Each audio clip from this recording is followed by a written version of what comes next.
السلام علیکم ورحمۃ اللہ وبرکاتہ۔ الحمد للہ رب العالمین والصلاة والسلام على رسوله الكریم اما بعد فاعوذ باللہ من الشیطان الرجیم بسم اللہ الرحمن الرحیم رب اشرح لی صدری ویسر لی امری وحلل عقدة من لساني يفقه قولي۔ وعن ابن عباس رضي الله تعالى عنهما قال قال رسول الله صلى الله عليه وسلم إذا أكل أحدكم طعاما فلا يمسح يده حتى يلعقها أو يلعقها، متفق علیہ۔ معزز سامعین، درس حدیث کے اس پروگرام میں آپ کا استقبال ہے۔ آپ کا بھائی آفاق احمد سنابلی۔ معزز ناظرین، درس حدیث کے اس پروگرام میں ابن حجر العسقلانی رحمۃ اللہ علیہ کی مشہور تالیف بلوغ المرام میں موجود آخری کتاب کتاب الجامع سے باب الادب کی حدیث نمبر 6 پر آج ہماری آپ سے گفتگو ہوگی۔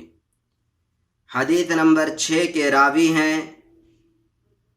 ابن عباس رضی اللہ تعالی عنہما۔ سب سے پہلے آئیے ہم راوی حدیث کے بارے میں جانتے ہیں۔ ابن عباس رضی اللہ تعالی عنہما کا نام ہے عبداللہ بن عباس بن عبد المطلب بن ہاشم بن عبد مناف ابن عم رسول اللہ صلی اللہ علیہ وسلم۔ یہ آپ کا پورا سلسلہ نسب ہے۔ عبداللہ بن عباس رضی اللہ تعالی عنہما سے جو احادیث مروی ہیں ان کی کل تعداد مجموعی طور پر 1660 احادیث ہے، یعنی 1660 احادیث مشہور صحابی رسول عبداللہ بن عباس رضی اللہ تعالی عنہما سے مروی ہیں۔ اسی طریقے سے عبداللہ بن عباس رضی اللہ تعالی عنہما کا خصوصاً کتاب اللہ سے بہت گہرا لگاؤ تھا۔ قرآن کریم سے عبداللہ بن عباس رضی اللہ تعالی عنہما کا بہت گہرا لگاؤ تھا۔ اسی وجہ سے عبداللہ بن عباس رضی اللہ تعالی عنہما کو حبر الامہ اور اسی طریقے سے ترجمان القرآن کے نام سے جانا جاتا ہے، گویا کہ یہ آپ کا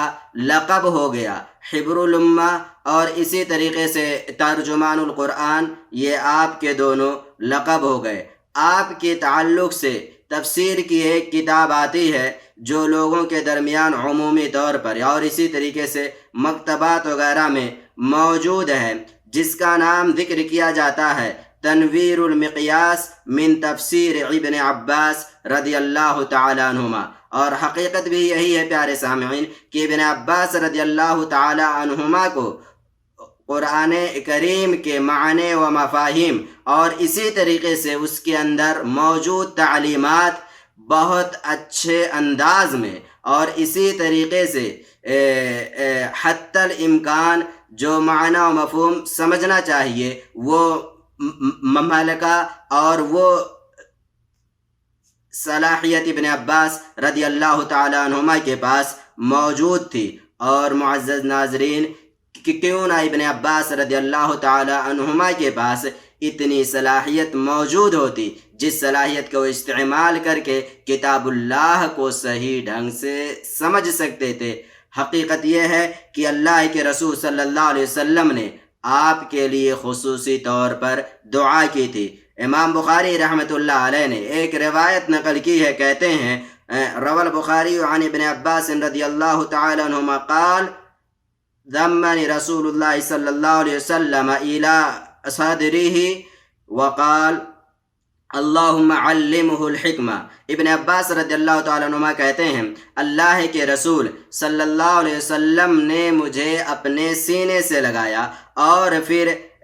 آپ صلی اللہ علیہ وسلم نے ان کے لیے یہ دعا کی اللہم علمہ الحکمۃ کہ اے اللہ رب العالمین تو عبداللہ بن عباس کو حکمت و دانائی عطا فرما، انہیں حکمت عطا فرما۔ اور اسی طریقے سے ایک روایت اور آتی ہے، وہ بھی صحیح بخاری کے اندر وہ بھی روایت موجود ہے۔ ابن عباس رضی اللہ تعالی عنہما کہتے ہیں ان النبی صلی اللہ علیہ وسلم دخل الخلاء فوضعت له وضوءا قال من وضع هذا فأخبر فقال اللهم فقهه في الدين۔ ابن عباس رضی اللہ تعالی عنہما کہتے ہیں اللہ کے رسول صلی اللہ علیہ وسلم بیت الخلاء میں داخل ہوئے، پھر میں آپ کے داخل ہونے کے بعد میں نے آپ کے لیے وضو کا پانی رکھ دیا۔ آپ صلی اللہ علیہ وسلم باہر نکلے تو آپ نے پوچھا کہ یہ پانی کس نے رکھا ہے، تو آپ صلی اللہ علیہ وسلم کو باخبر کیا گیا یا آپ صلی اللہ علیہ وسلم کو لوگوں نے خبر دیا تو کہ ابن عباس یعنی عبداللہ بن عباس رضی اللہ تعالی عنہما نے آپ کے لیے یہ پانی رکھا ہے۔ آپ صلی اللہ علیہ وسلم نے ان کے لیے دعا کی اللہم فقہہ فی الدین کہ اللہ رب العالمین تو عبداللہ بن عباس کو رضی اللہ تعالی عنہما تفقہ فی الدین انہیں عطا فرما، یعنی دین اسلام کی سمجھ انہیں عطا فرما۔ تو جس شخص کے لیے اللہ کے رسول صلی اللہ علیہ وسلم نے خصوصی طور پر دعا کی ہو، اس کے تفقہ فی الدین کا عالم کیا رہا ہوگا آپ اندازہ لگا سکتے ہیں۔ اسی وجہ سے آپ کو حبر الامہ اور اسی طریقے سے ترجمان القرآن کے نام سے جانا جاتا ہے۔ آپ کی وفات سن 68 ہجری میں یعنی 68 ہجری میں مقام طائف یعنی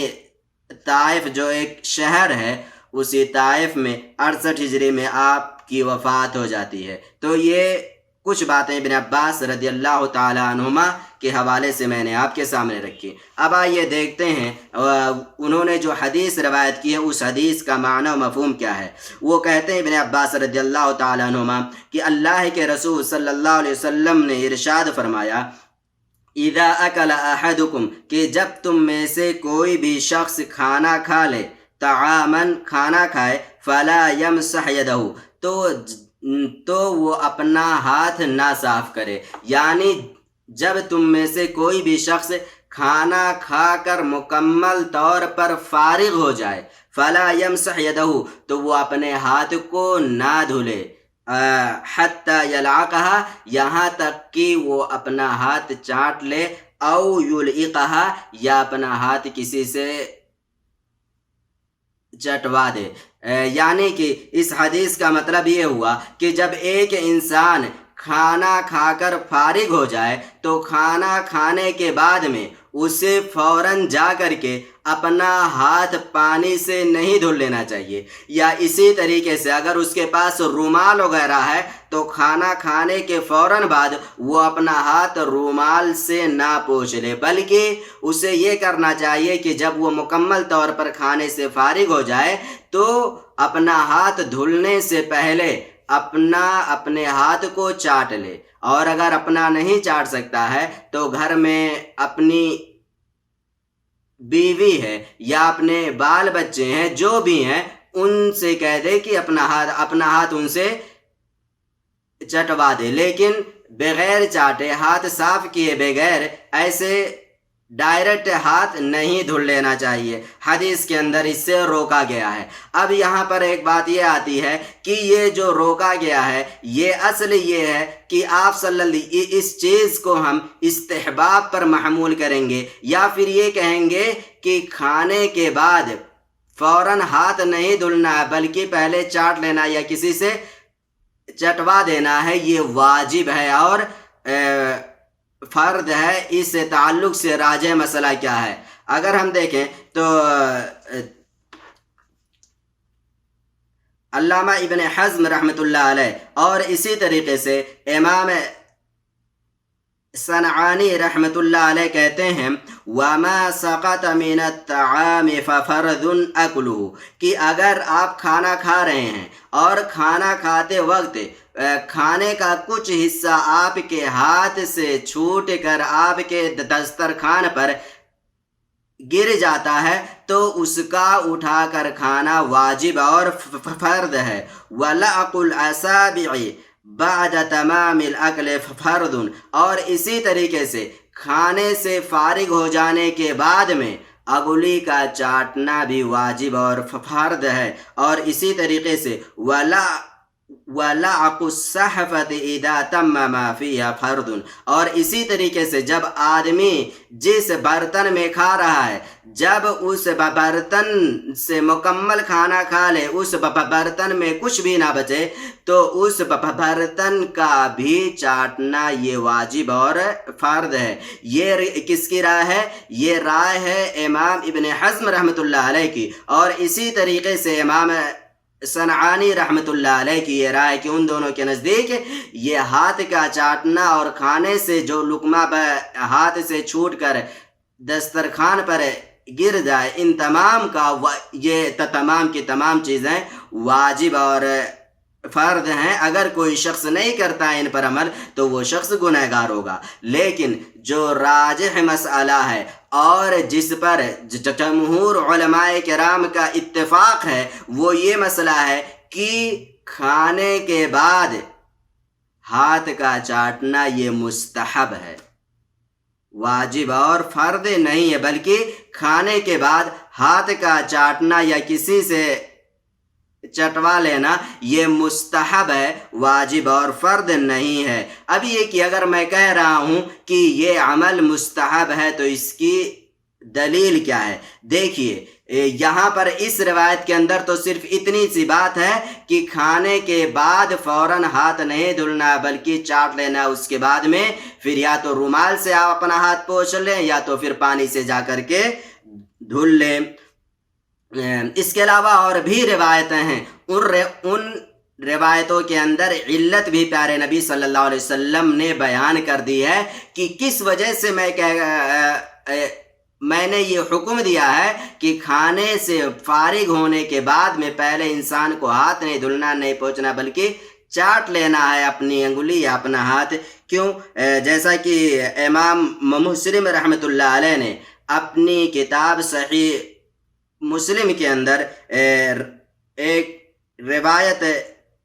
نقل کرتے ہیں، وہ کہتے ہیں آپ صلی اللہ علیہ وسلم نے ارشاد فرمایا بِأَنَّهُ لَا يَدْرِي فِي أَيِّ طَعَامِهِ الْبَرَكَةُ، کیونکہ جو شخص کھا رہا ہے اسے نہیں معلوم ہے کہ کھانے کے کس حصے میں برکت رکھی گئی ہے۔ اتفاق یہ کہ وہ شخص کھانے سے مکمل فارغ ہو چکا اور جو برکت اللہ رب العالمین نے رکھی تھی وہ اس کے ہاتھ میں تھی، انگلیوں میں تھی، اور اس شخص نے اپنی انگلیوں کو اپنے ہاتھ کو نہیں چاٹا بلکہ جا کر کے دھل لیا، تو گویا کہ وہ شخص برکت سے محروم ہو گیا۔ اسی طریقے سے ایک اور روایت ہے، وہ بھی صحیح مسلم کے اندر ہے، کہتے ہیں امر بلعق الاصابع والصحفة وقال انکم لا تدری فی ای البرکہ، یعنی آپ صلی اللہ علیہ وسلم نے حکم دیا ہے کہ جب تم کھانے سے مکمل فارغ ہو جاؤ تو اس کے بعد اپنا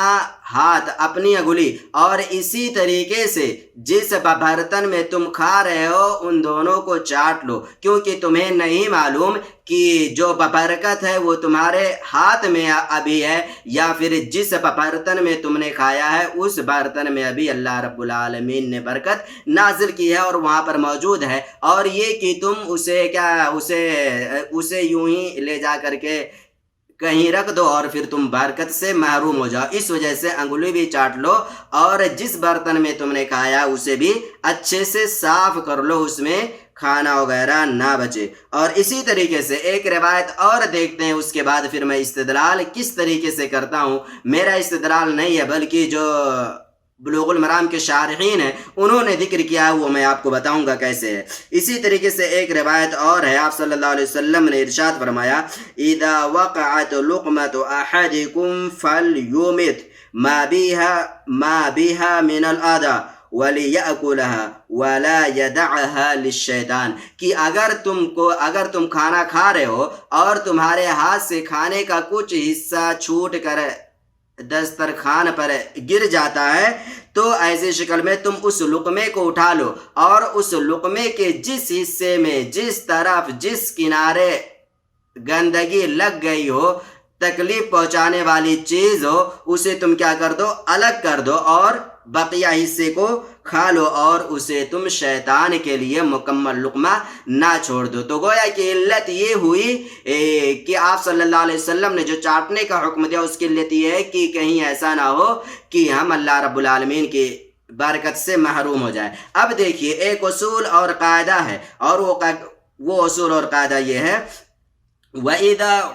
وَإِذَا عُلِّقَ الْأَمْرُ عَلَى الْمُحْتَمِلِ فَهُوَ يَدُلُّ عَلَى الْإِسْتِحْبَابِ، کہ جب کسی معاملوں کو احتمال والی چیز سے معلق کر دیا جائے فَهُوَ يَدُلُّ عَلَى الْإِسْتِحْبَابِ، تو وہ چیز وہ امر کیا کہتے ہیں، استحباب پر اس امر کو محمول کیا جائے گا۔ یہاں پر آپ صلی اللہ علیہ وسلم نے احتمال والی چیز پر معمول آپ صلی اللہ علیہ وسلم نے احتمال والی چیزیں ذکر کی ہیں، کہ نہ جانے کس چیز میں برکت ہے، آپ کے ہاتھ میں لگی ہوئی ہے برکت، یا جس برتن میں آپ نے کھایا اس میں برکت ہے، یا پھر جو کھانے کا لقمہ آپ کے ہاتھ سے چھوٹ کر دسترخوان پر گر گیا اس میں برکت ہے، آپ کو نہیں معلوم، تو اس وجہ سے آپ کیا کریں، احتمال والی چیزیں، تو جب احتمال سے کسی امر کو محمول الگ کر دیا جاتا ہے تو پھر ایسی صورت میں وہ چیز استحباب پر دلالت کرتی ہے۔ ایک اور ہے مسئلہ بس یہ کہ ہم کتنی انگلیوں سے کھائیں، تو آپ صلی اللہ علیہ وسلم کا جو معمول تھا، حضرت کعب بن مالک رضی اللہ تعالیٰ عنہ کہتے ہیں آپ صلی اللہ علیہ وسلم 3 انگلیوں سے کھایا کرتے تھے، اور جب کھانے سے فارغ ہو جاتے تھے تو آپ صلی اللہ علیہ وسلم اسے چاٹ لیتے تھے۔ تو اصل یہ آدمی اگر کھا سکے تو اپنی 3 انگلیوں سے کھائے، لیکن اگر 3 سے زائد سے کھاتا ہے، 5 سے، تو اس میں کوئی حرج نہیں ہے، یہ نہیں کہا جائے گا کہ وہ شخص گنہگار ہوگا۔ اللہ رب العالمین سے دعا ہے الہ العالمین تمہیں پیارے رسول صلی اللہ علیہ وسلم کی اتباع کرنے کی توفیق دے، آمین۔ السلام علیکم رحمۃ اللہ وبرکاتہ۔